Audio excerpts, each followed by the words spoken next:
Have you ever wondered who the very first female serial killer is? Who the very first female vampire is? Well, that's what we're going to talk about in today's episode.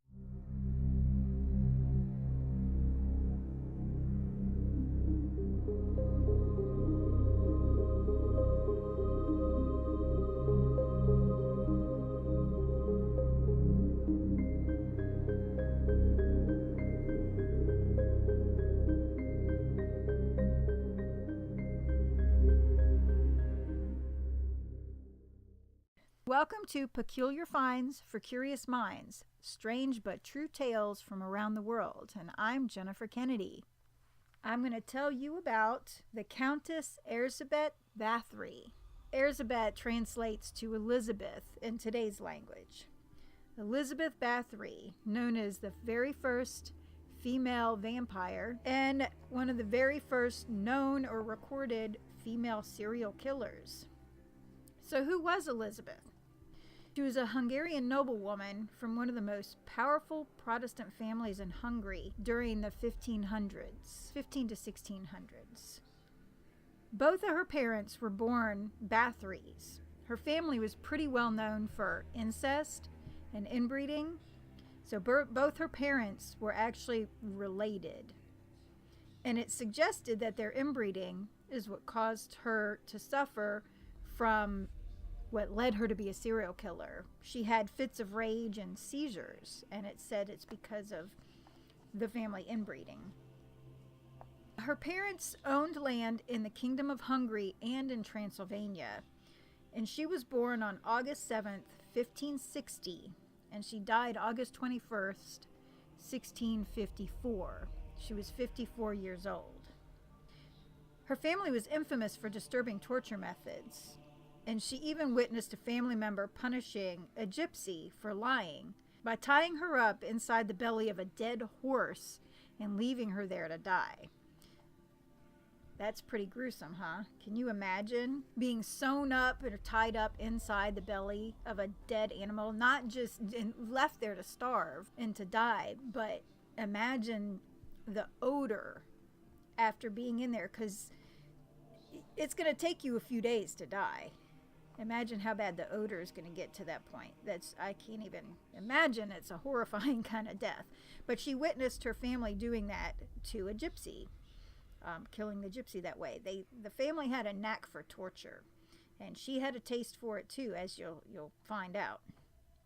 On top of the family torture that she grew up around and witnessed, her uncle also taught her Satanism, and her aunt taught her sadomasochism. Yes, we are talking about the Bondism, S&M sexual stuff. Her aunt taught her that. And let's not dwell on the idea of how she taught her that. That gets even creepier. So she didn't have the greatest upbringing, obviously. So, just this alone leads to not a very promising future. She was known to have S&M tendencies as an adult, and, go figure, with an aunt who taught her sadomasochism. She was also bisexual. At age 10, she was engaged to, and let me see if I can say his name right, Ferenc Naudushti. I think that's how they pronounce it. Ferenc Naudushti.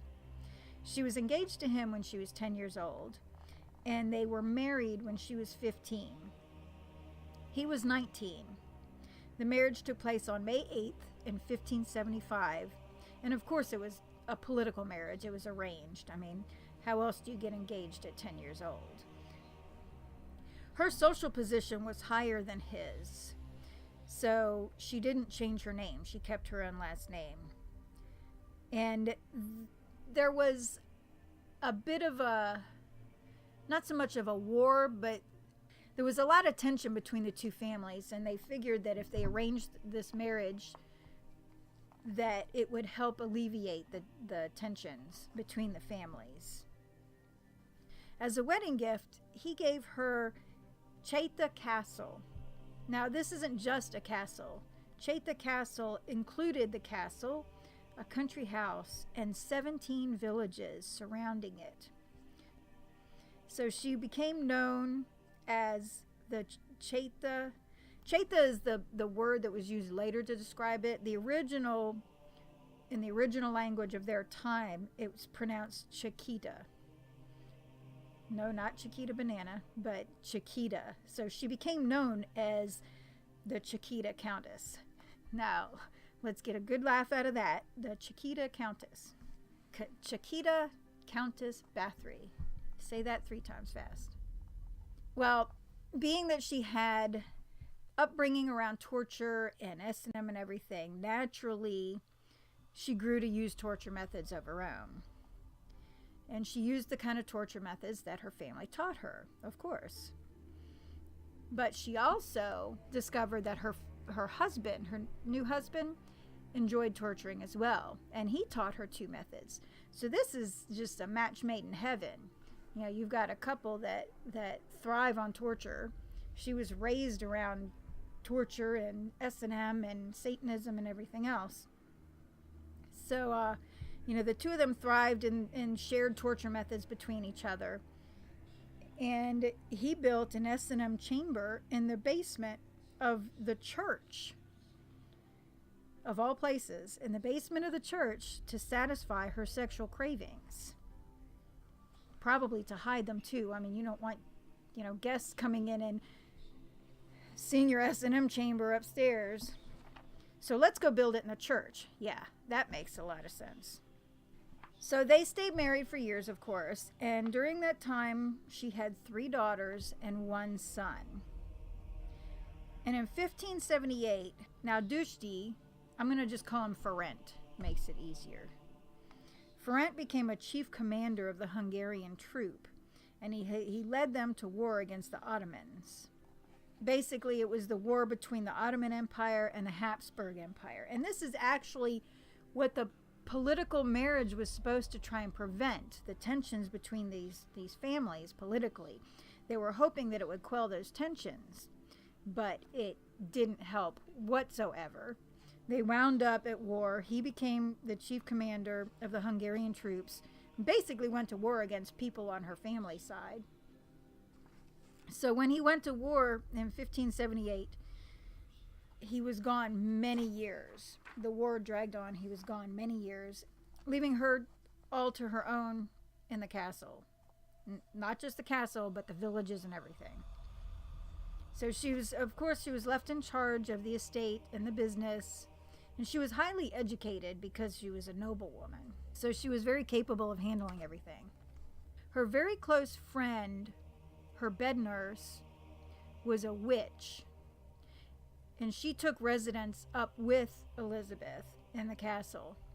They were known to be lesbian lovers, and they shared sexual relationships between each other and the female servants working in the castle. And these sexual relationships often involve sadomasochism, of course. I wonder if they actually took them to the S&M chamber he built in the church. I never heard anything or read anything about it, but that would be kind of bizarre. So, of course, not only do they have these sexual relationships with their servants, but go figure, Elizabeth and her love for torture and her upbringing, her crazy upbringing, naturally she abused and tortured her servants, the female servants. Never heard anything about male servants, but all the stories are about the female servants. And as the years went on, the abuse and the torture got far worse while her husband's away fighting in war. While he was away, he died in 1602. He died due to an illness, and that illness caused him to lose his legs. So he basically never really returned home. She got word of his death. And from there, that's when her true evil came out. Maybe she was just upset because of his death, or she figured, yay, I don't have to worry about hiding it anymore. And that's when she really unleashed. She used to chain up her servants outdoors naked, year-round, in the snow, in the heat. It didn't matter. You know, if they did something she didn't like, and we're not talking about, something major like stealing. If they said something wrong that she just disagreed with that day, she would punish them. If their dress wasn't buttoned the way she wanted it to be buttoned, then they'd be tortured. And she would take them out and year-round, naked, no clothes at all, cover them in honey, and hang them up where they couldn't get down or couldn't move. She covered them in honey so that the insects and the wildlife would sting and bite them, through the honey, trying to get the honey off, for several days at a time. Sometimes she would let them die, but for the most part, she would just let them sit out there, hang out there covered in honey for several days at a time, and then she would bring them inside. That was her way of torturing them. The whole purpose was not for them to die out there, it was to torture them out there. One of her favorite games to play was called Kick the Stars. Now use your imagination. What do you think that could possibly involve? Kick the Stars. This is pretty creative. In Kick the Stars, what she would do is she would take parchment and she would soak it in oil, the lamp oil, because back then they didn't have electricity. Lamp oil that you used to light the lamps. She would soak parchment in that lamp oil, and then she would tear pieces of it off and stick pieces of it in between the servants' toes. And she would make sure that their hands were tied up so that they couldn't fight her when she did this. So she would stick these oil-soaked parchment pieces of paper or pieces of parchment in between all of their toes, not just one or two, all of them on both feet. And then she would light them all on fire. And then naturally, the servants would kick their feet wildly to try and get the burning parchment out of their toes, and fiery bits of it would fly in the air like shooting stars. So that's why the game was called Kick the Stars. Of course, she couldn't let her S&M tendencies hidden during all this. I mean, we already discussed how, she had these sexual relationships with them. Now, that was mutual relationships. Early on, it was supposedly mutual relationships, but then it led into non-mutual sexual abuse, and then it led into full-on, here after her husband died, full-on sexual assault. And it moved beyond actual sex. It became very, very gruesome, and she mingled her torture with her sexual assaults. She would sexually assault her servants, her women servants, by shoving hot pokers up their vaginas. I can't even imagine that. Let's not even go there. Let's not even imagine. So she's carrying on with all her S&M, her sexual assaults, her torture. She was just a really brutal woman. And one day, one of her female servants was brushing her hair, and she accidentally pulled her hair while she was brushing it. Well, that pissed off Elizabeth, and she slapped the servant, but not just a normal slap. She slapped this servant so hard with the brush. You remember back then, they didn't have, the plastic hairbrushes that we have today. They had those silver, like the sterling silver, the very heavy hairbrushes. She smacked her with that hairbrush, and she smacked her so hard that it drew blood on the servant. And when it drew blood, the blood splattered onto Elizabeth's hand. Well, the next day, when Elizabeth woke up, she thought that the skin on her hand where the blood had splattered looked younger. And this is where things really, you think things got bad after her husband died? This is where they really, really took a nosedive for the worse. So she thought that the blood made her skin look younger. So she thought to herself, well, if that little amount of blood made her skin look so youthful, then bathing in blood would restore her youth completely. and it would keep her looking young. That's what her thought process was. And from that point on is when she became known as the most prolific female serial killer in all of history, even to date. She became known as one of the very first true vampires, first true female vampire especially. And that's when from that point on, the things that she did from that point on is also what earned her the nickname of the Blood Countess. So if you ever hear anybody talk about the Blood Countess, they're talking about Elizabeth Bathory. She began severely torturing the virgin servant girls to drain their blood and to rub it on her skin and to drink it, because she thought that their blood, I don't know what the virgin has to do with it, but their blood, she felt, was gonna keep her young. That the blood of female servants was the fountain of youth. She began to force servants to torture other servants at this point. So not only did she torture them, but she forced them to torture each other. And I imagine if they refused, then they would be tortured. So we've just got one giant torture fest that would carry out for years. She would bite them on their faces, on their necks, on their shoulders, backs, arms, inner thighs, and genitals, just to draw the blood. Any means possible to draw the blood so she could get the blood on her skin. She would even sew their mouths shut. You know, the things you see in horror movies, this woman actually did them. Where do you think people got the idea for this kind of stuff for the horror movies?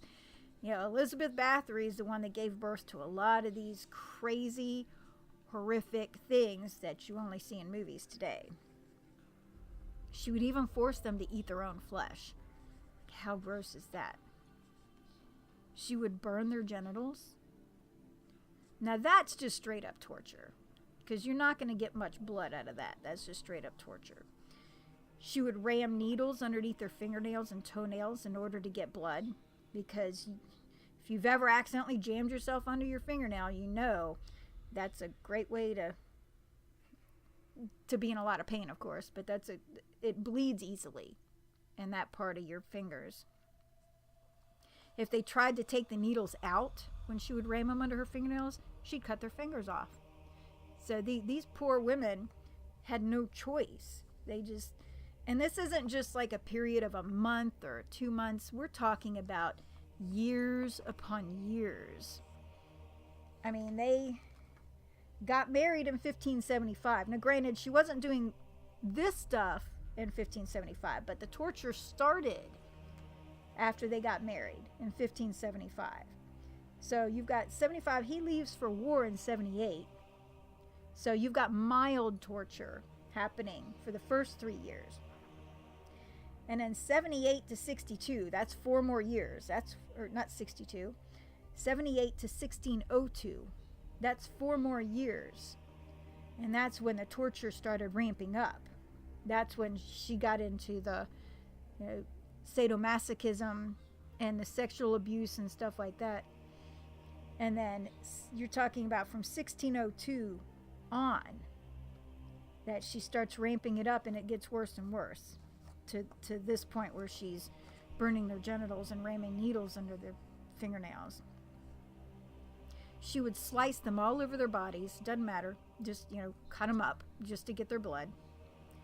She would beat them with her hands, with whatever she could find to hit them with. She would beat them until the walls literally dripped with blood.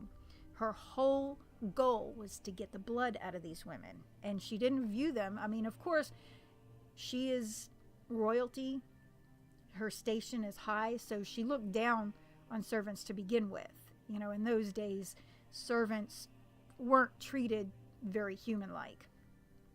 So add in her twisted mindset on top of that, and these women were not human to her. They were just pieces of meat for her to get her blood to make herself look younger. Not only would she beat them so bad that the walls would drip with blood, but they would turn, of course, black. Their bodies would turn black. The bruises on them, not just blue, full on black. She would ram hot pokers into their mouths. I don't know what the point behind that was either, because that's not going to get you any kind of blood. I think that was just part of her torture, ramming the hot pokers in their vaginas and in their mouths. She would grab their top and bottom lips and jaws and pry their mouths open until their mouths split. Grab the whole bottom jaw, and then the top, and just pry them open as far as she could, where their lips would rip. I'd imagine that their jaws were dislocated. Of course, with all this torture and all the blood loss, servants were dying from the blood loss. They were dying from the torture and they were dying from the blood loss. That wasn't her intention, but that's an unfortunate side effect of torture and bleeding someone to death, naturally. So, with the servants dying from all the torture and all the blood loss, she needed the blood. At this point, she was full on addicted. She had to have that blood. She was completely convinced that it was making her stay young. Not just look younger, but stay younger. This is when she started to go out at night in her horse-drawn coach, and she would lure virgin peasant girls and common girls, typically ages 10 to 14, at first. She would promise them work and money. And of course, in town, in the villages, they all look up to her. And it would be a great honor to go work for the Countess Bathory. So she would lure them in with promises of work and money. And she would kidnap them. Sometimes she would just straight up grab them. Grab them off the, what was considered a street back then, and take them up to the castle. And she would hold them captive there and, of course, torture them and drain their blood. When she ran out of the younger, age 10 to 14 peasant girls, she couldn't find them anymore. Then she started taking older girls. And her torture methods, if you can imagine, ramped up even more. Like, can we even bring our imagination to a place where what we've already learned about her, where something can be even worse than that? But it did. They ramped up. They ramped up to include a lot of torture devices. She basically turned the basement of a castle into a giant torture dungeon with many torture devices, all designed not to kill, but to get blood drained from these girls. One of those torture devices that she liked to use was the Iron Maiden, but her favorite device of all of them, it was a large spherical cage with spikes on the inside, hanging from the ceiling in the basement. She would put the girls inside. She would put a girl inside and let it sway back and forth. I guess give it a push, or, maybe it had a chain where she could swing it back and forth. Somehow she could get this spherical cage with tons of spikes on the inside of it to sway back and forth so that the girl would, her body would jostle around inside as it swayed back and forth and slam against the spikes, which would, of course, puncture her skin and rain blood down from the ceiling from the cage. She had installed trenches in the basement to catch that blood. So the blood would rain down, it would run into these trenches, and the trenches led to a large bathtub. So that's where she would bathe in the blood. You got the blood raining down from the torture device, from the ceiling, the Iron Maidens, everything. The blood would run down into these trenches, and the trenches led into a giant bathtub in the basement. And once the blood was full in it, she would bathe in the blood like a normal bath. No water or milk or anything else added to it, just the blood. Well, naturally, You know, when you're getting all these girls, you're torturing them. And of course, they're dying. She's not purposely trying to kill them, but they're dying because of the torture and losing so much blood. So she ran out of the younger girls, ages 10 to 14. And then she started running out of, or not started, she did. She ran out of the girls, the older girls, the older teenage girls, from her 17 villages around her castle. So basically, all the young girls disappeared. At this point, I imagine there was a lot, well, not I imagine, there was a lot of whispers and rumors going around the villages. Yeah, the rumors were going around that the Countess was kidnapping them and taking them and killing them. The townspeople in her villages, her 17 villages, they tried to keep their girls hidden because they were afraid of the Countess taking them. Of course, they really didn't know. There were rumors about, you know, the girls being tortured, but they really didn't know what all the Countess was truly doing to them. They just knew that girls were disappearing, and it was usually after Elizabeth was coming around offering work. So she ran out of the young girls in her own 17 villages, so then she started to kidnap girls from outside villages. The nobility from the other castles and other areas, all the nobility knew what she was doing, but they couldn't do anything about her because being a noblewoman herself, she couldn't be prosecuted. She couldn't even be reprimanded because she was noble. She was nobility. So, you know, while they knew what she was doing, they had to just kind of sit and let it happen. So she's taken young girls from their villages, but they can't do anything about it because of who she is. I mean, remember also, her name, she was a higher station than her own husband. So she's taken all the young girls from other villages surrounding her own villages. And eventually they ran out of peasant girls and common girls. So then she began kidnapping noble girls. And this is going to lead to her downfall. This is where she started to make mistakes. She just became so desperate she had to continuously have the blood. So in 1609, we're talking 7 years of all this torture and kidnapping of young girls. In 1609, she took a noble girl and she murdered her. And she staged it as a suicide. It probably wasn't a purposeful murder. She was probably torturing her, and the girl probably died by accident, you know, because, hey, that's a result of torture sometimes. So she staged it as a suicide because she knew that if she was found out that the girl was murdered, then she really would have to start paying the price because it was a noble girl. But let's backtrack a little bit. You know, you've got 7 years of her kidnapping all these young girls. 17 villages, all the young girls, 20 years old or younger, taken, maybe a little older than 20. But basically all the young girls from all 17 villages gone, tortured, dead. And then all the young girls from the outlying villages gone, tortured, dead. You got to think that's a lot of bodies. She used to send her servants out to bury them, but at some point she eventually just stopped trying to bury the bodies. It was too many bodies to bury without raising suspicions higher than they already were raised, you know, with the rumors flying around. So she would just dump them, send them out and dump them. So with all the girls disappearing over a period of 7 years, all the nobility knew what was going on, all the rumors that were going around, all the fears, people hiding their daughters, hiding their sisters, you know, hiding their loved ones. There was a Lutheran minister that had repeatedly over the years submitted multiple complaints, publicly submitting these complaints. And in every court in the entire kingdom that would accept his complaints.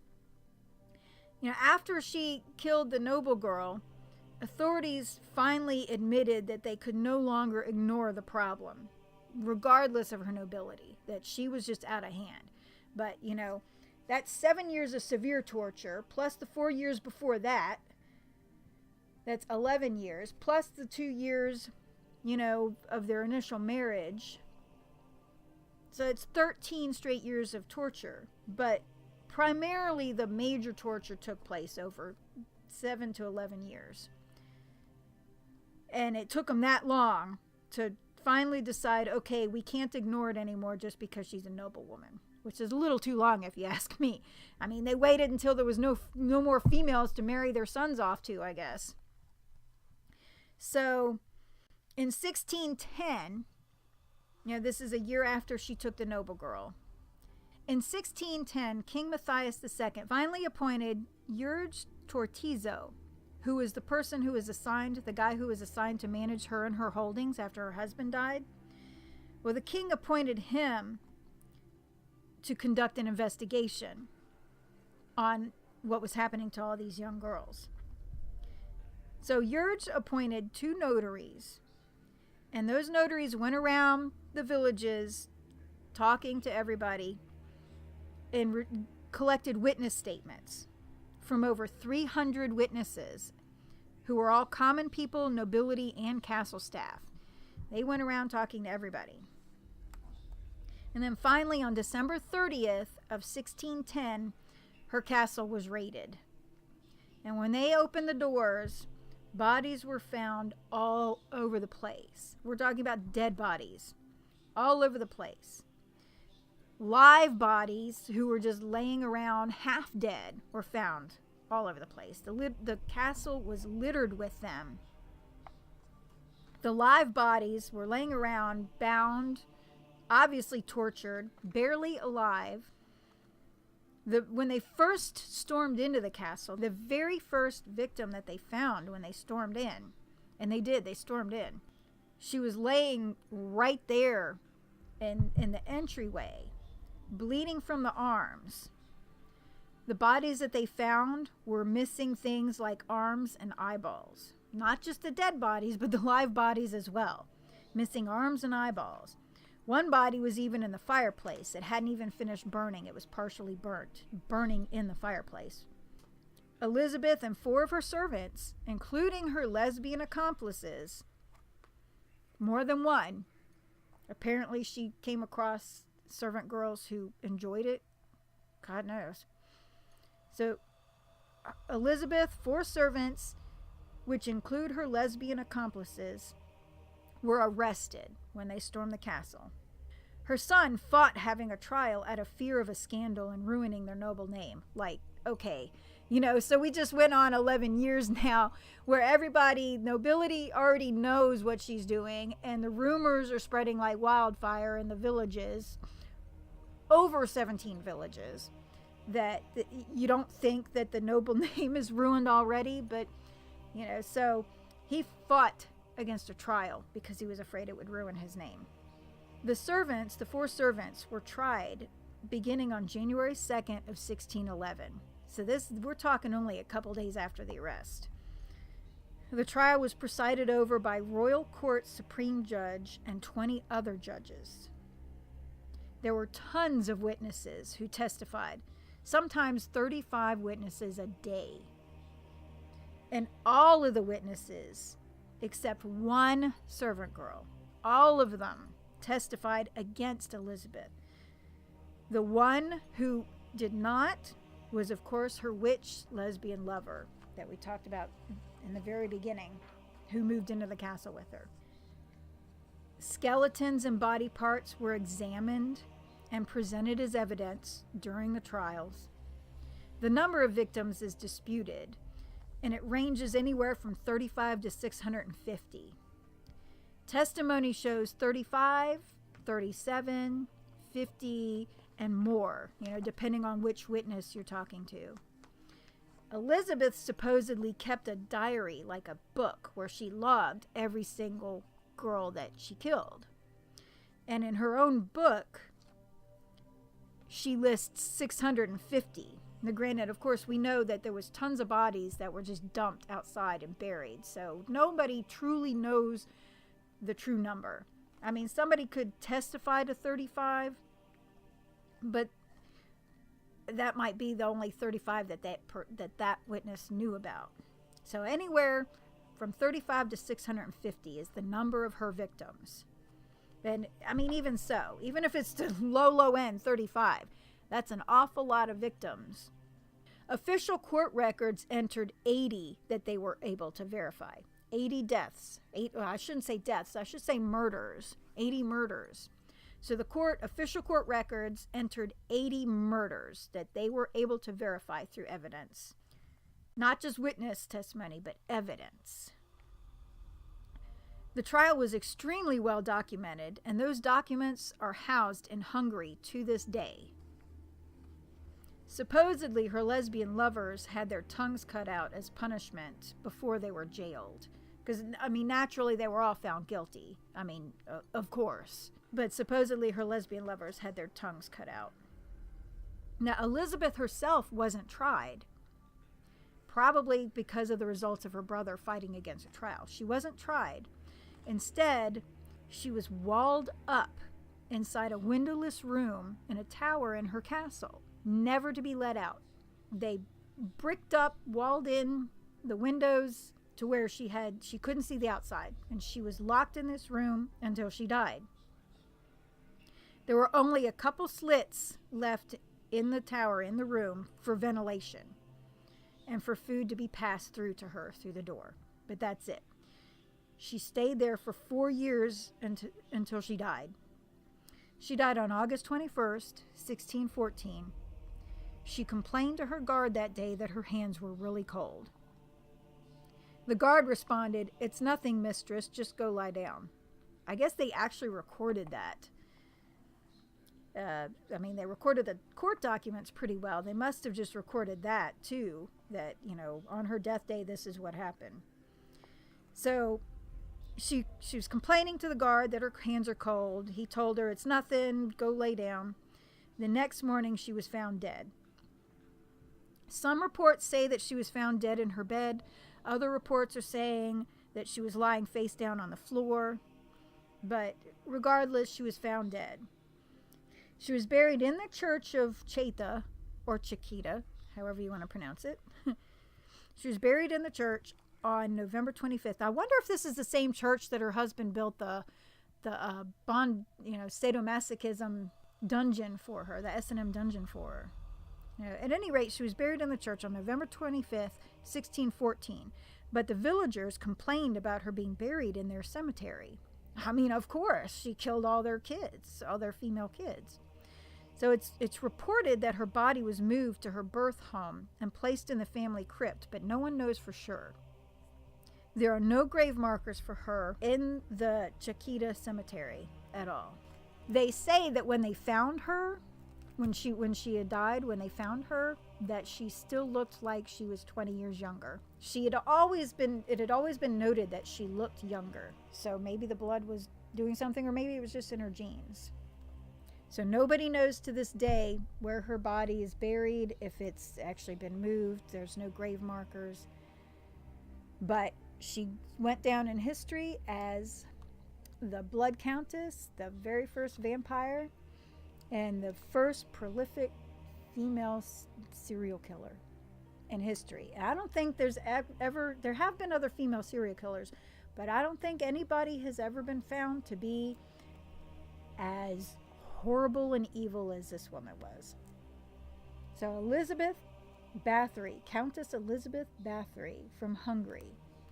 Check it out. Google her. Read up on her for yourself if you're interested. She's a pretty gruesome but fascinating character in history. Strange but true tale. She's very bizarre indeed. Hope you enjoyed today's episode. Be sure to check out more. We'll have a different strange but true tale covering paranormal, true crime, bizarre places. And if you have any suggestions, go to our website at peculiartalk.com. Submit a contact form. Tell me what you'd like to hear about, and maybe I'll make a podcast episode out of it. Until next time.